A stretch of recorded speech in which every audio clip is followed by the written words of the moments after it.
وجدنا انها حرب على قوت اطفالنا، والله اطفالنا نشوفهم ما يعني يعجزون في ابسط الاشياء ونمر بالليالي ولا في 10 ولا ماشي.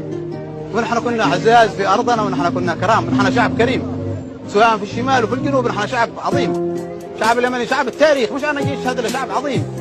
واصبحنا اذله، واصبحنا الارضى لهذا والارضى لهذا، اصبحنا في ذل. فنحن نقول بكلمه صدق، نقول لقياده الانتقالي ونقول للتحالف ونقول للشرعيه: اتقوا الله، ان هذه الدنيا كلها هي ايام مرور، كلها زايله. اتقوا الله، ابتغيتوا الله فينا، اتقوا الله في الاطفال.